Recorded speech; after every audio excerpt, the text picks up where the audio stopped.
Mic check 1 2. Everybody good out there?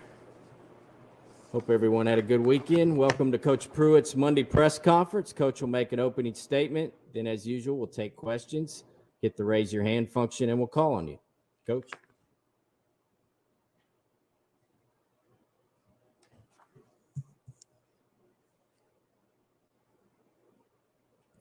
You know, I wanted to start this press conference just talking about an article that was written about our assistant coaches the other day.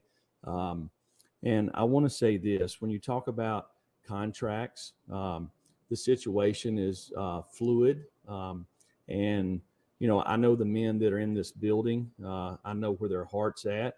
And I also know the circumstances around decision-making and where they're looking for as where they're going in the future. So all I can say is this is the final chapter has not been written on that. And they will continue to look and see and meet with our administration to see whatever they can do to help supplement the university. While I can't answer all your questions regarding this, you know, I'd like to focus on Auburn, you know, and looking at these guys as a team. To me, it starts offensively with their quarterback, Bo Nix, guy I'm very familiar with. And in fact, you know, his granddad and my dad used to coach together. So I've known his family for a very long period of time. I think he's playing really, really good football. They have two really good wide receivers, or three, that have lots of experience out there on the outside. They got a stable of running backs, play a couple of guys at tight end, and they're big across the front. You know, going against Coach Malzahn over the years, you know, they play with a lot of really up-tempo, different looks, spread you all over the field. You really kind of got to keep your edges on the defense, try to eliminate explosive plays, make them drive the ball through you. Defensively, Kevin Steele is a guy that I've worked with many years ago, a good friend of mine. They play a lot of man-to-man, mix it up defensively, create negative plays. Play fast, play hard, have been really opportunistic over the course of this year. And in special teams, I think it's probably one of the better special teams units that we have seen. Very aggressive on their punt block team. Have blocked a couple of punts. Have been explosive in the kickoff return game. Got good specialists. So it'll be a tremendous challenge. You know, really this past week, our players were very disappointed about not getting a chance to play. But I thought we put 3 really good consecutive practices together.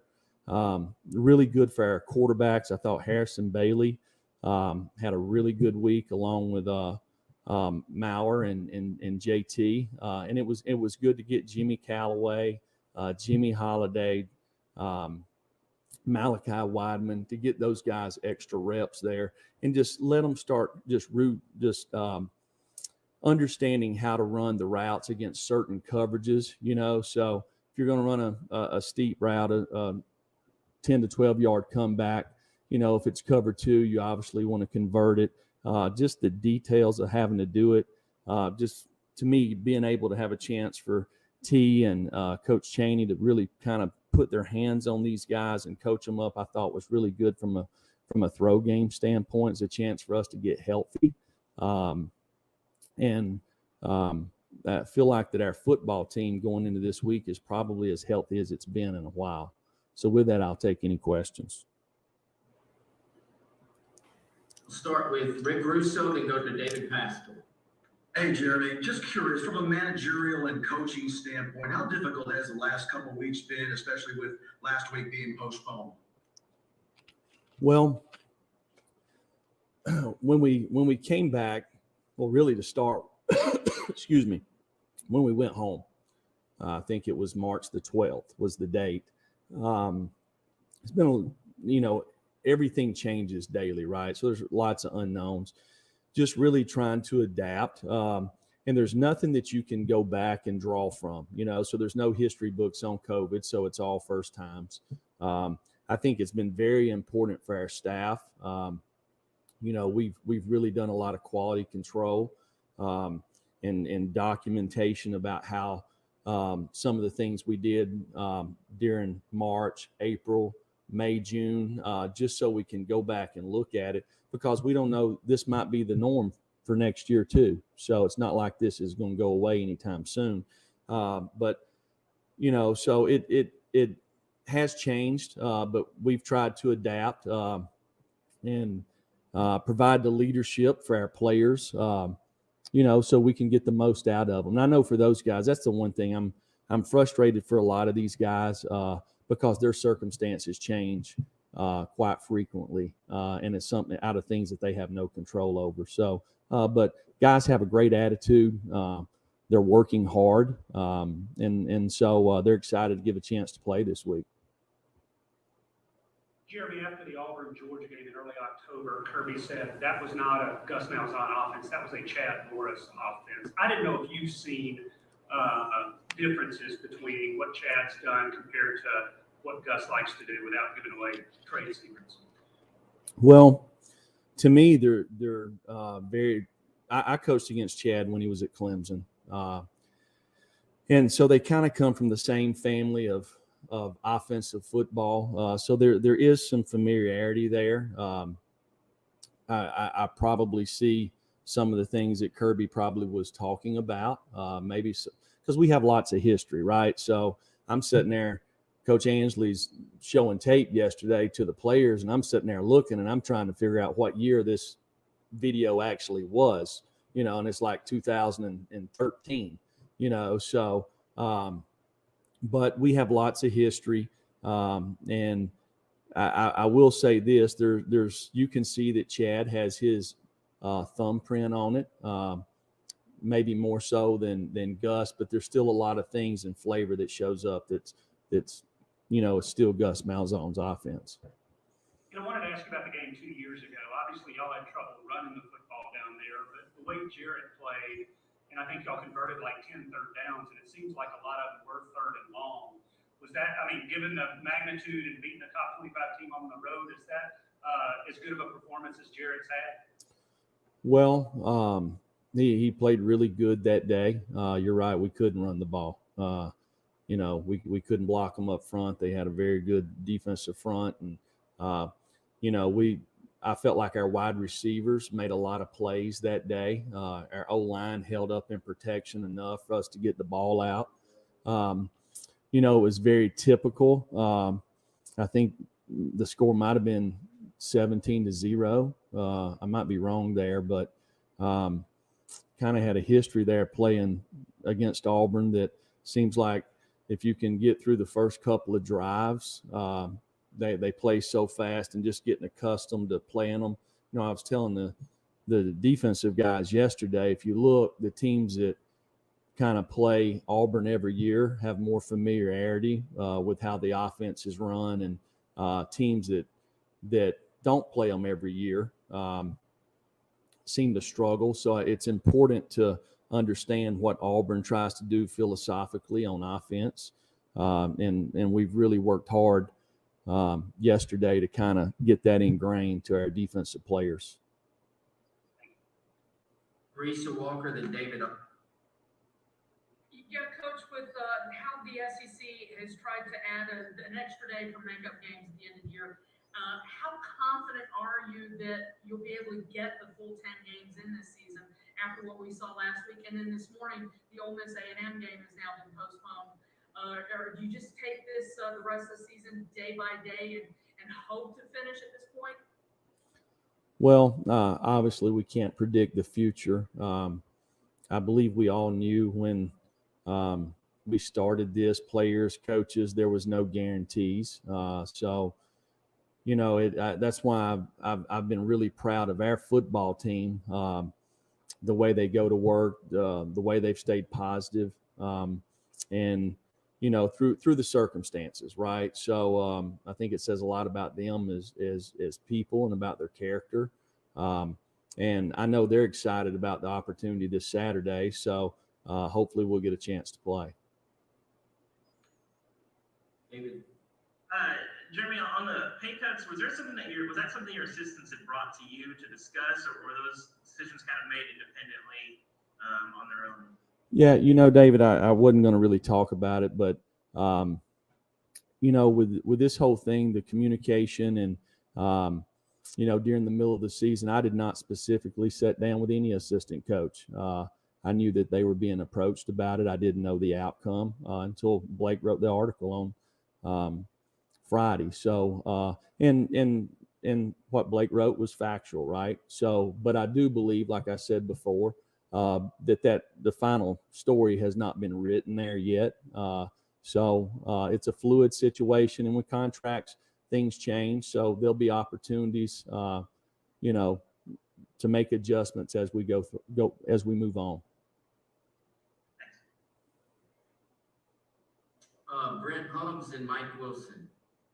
Coach, two things. One, you said your team was as healthy as you've been. I'm assuming that means Jared is back. And two, from a defensive standpoint, as you self-scout and look around the league, scoring is obviously up. Do you think that's because of the lack of a normal preseason, or do you think this is a shift in philosophy in the SEC offensively? What do you think the differences are in this league for scoring? Probably a little bit of all what you said there, Brent. It's just,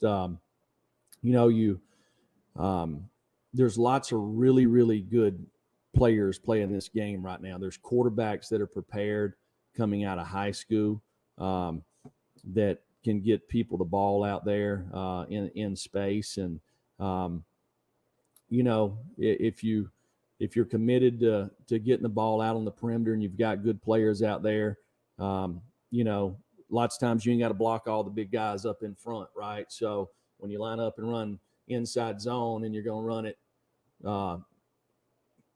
10 times, I mean, you're talking about 6 guys. It's got to block 6 guys exactly right with a back hitting it up in there. Whereas if you get the ball out in space and you got playmakers, guys can create explosive plays just like that. So it's something that I feel like you got to be able to do both. You have to be able to run the ball consistently in this league, but you got to create explosive plays. There's nothing like getting yards in chunks. And that's something that we've really been trying to focus on. You mentioned it, somebody did, about the last time we played Auburn. I don't know how many explosive plays we had that day. We couldn't run the football, but we could create explosive plays, and that was the difference in the game. So probably the two most important things when you talk about outcomes of games is, number one, turnovers, and number two, explosive plays, whether you create them or you give them up. On Jared, do you feel like he's going to be good to go for Saturday, or is that still day-to-day? Well, he practiced yesterday, but all the other guys took a lot of reps over the last 3 practices. So, we'll see how the rest of the week goes here. But I was really excited about how these other guys continued to work. And I thought Jared had a good day yesterday. So, to me, it seems to be a little more confidence offensively, especially with our younger guys, just having a better idea to how to execute at a higher level. Mike? Jeremy, what is Sean Schamberger's status with your team right now? Sean is he is working on academics. This has been a very unusual, really, circumstance with this whole deal. You try to do school from home, not being in person. Again, when you talk about tutors and things like that. So one of the things that he's focusing on, he's going to focus on academics the rest of the semester. So you don't expect him back with your team then this season? No. All right, we'll go to Austin Price and Blake Topmeyer. Coach, with the NCAA pushing the dead period for recruiting into the spring, how does that affect each staff, not just you guys, but around the league? And what kind of pressure does that put on for evaluations, and then what kind of detriment do you think that is to not just the 21 class, but now creeping into the 22 class? Well, for us as coaches, if whatever tape that you get, you just have to evaluate it. Obviously, there wasn't any spring evals when you watch people in person. There wasn't any summer camps. Unfortunately, there's not a lot of football going on throughout the country. It's not consistent everywhere. So the opportunities for guys to improve their game is not there for everybody. The ones that I worry about are really the student athletes that are being recruited. The fact that they can't go on campuses, which I understand why they can't, but I can't imagine making a decision of where I'm going to go to school and I've never been to a campus. It's very unfortunate for them.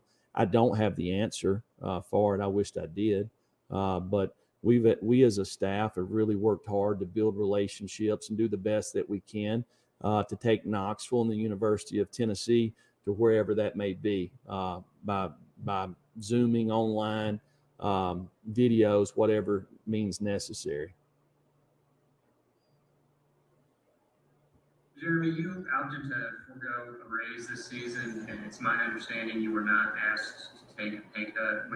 With so many members of the athletic department taking a pay cut, including some within your program, was foregoing a raise enough, or should you have contributed a voluntary pay cut?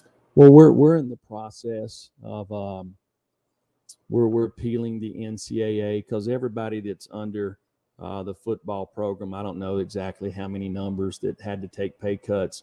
Me and Casey, we chose to supplement their salaries, but unfortunately, we have to go through the NCAA because there's a loophole there that we have to get an appeal for us to be able to give them a one-time gift, so we don't break any NCAA rules. With your assistant coaches, with so many in the athletic department taking a pay cut this year, either voluntarily or not by their choice, do you think their decision reflects on their leadership, their decision up to this point to not take a pay cut, and if so, how? Well, first of all, I'm really, with every conversation, each individual had a conversation with their administration to go through this. I was not privy of any of that because it's personal. But talking to the guys on our staff, I'm not exactly sure that that the outcome is exactly what they expected. I think that there's things that they wanted to do moving forward. We got guys that's got contracts coming up. We got guys that wanted to do things at the end of the year. So just for me, for an example, I do my tithe in the last Sunday of the year every year, so I write a check to the church. And so there's all kind of circumstances around each individual person. And I'm not really privy to every situation. All right, Gustavo, then Matthew Ray. Coach, how challenging is to not play in Cumberland Stadium in the month of November, something you haven't since 1891, having 3 consecutive road games? Is that challenging for you guys? I know that the COVID situation put that out, but is that challenge for you guys? Gustavo, you come out of the gate so fast, I lost you there to start with. You said something about 1891. What were you saying? This year is the first time since 1891 since Tennessee is not going to have a game in Cumberland Stadium in the month of November. Is that challenging for you guys to actually have 3 consecutive road games? Well, I really didn't even know that. So that's since 1891. Yeah, I mean, obviously going on the road in this league is a challenge. I don't think it's as challenging as it is when the stadiums are full. But I think having a home game, the familiarity, that not putting in the travel is definitely an advantage. I think it's good for Knoxville. It's good for our fans, and it's good for our team. So, and it's another thing, when we travel, we have to miss school on Fridays. So having a chance to be able to finish and do all your academics on Fridays is important too. So we'll be glad when we get back. You said the whole month of November, right, Gustavo? Yes. Texas A&M was the only game scheduled for the month of November. It was postponed, so no games for Tennessee in the month of November at home since 1891. Just as because, I imagine you guys, going to have 2 home games, but this month of November is a crunch time for the SEC. Well, you can see my focus has been on Auburn. I hadn't even looked that far ahead. All right, Matthew Ray. Jeremy, last week you talked to us about, needing to be able to drive the ball down the field more and create explosive plays. What did you see from your offense in terms of a growth in that aspect this week? And then you mentioned Harrison Bailey had a solid week of practice. Where did you see him grow the most this week? Well, just command. It's when you are comfortable doing something, running an offense, whatever it is, right? You have confidence, right? And your peers can see it. You can't fake confidence. It's either natural or it's not. And that's not to take anything away from him, but the more you do something, the more comfortable you get at it, and the better you feel, and the more confident you are. And you can see that when it just the simplicity of communicating the calls, right, all the way across the board. So you're talking about a young guy that sitting here. He got to tell Trey Smith which guy he's supposed to block on this run play right here. The Mike's 42 or whatever. We're working to 42. Just some of that. So nothing different than any that you see out of any freshman, right? It's no different than Tamarian McDonald making all the calls in the secondary. Or last year Henry To'oTo'o. When Daniel Batuli was out, having to be kind of the quarterback of the defense. It's something that you the more you do it, the more you gain confidence in, and everybody sees it. Last question, Steve.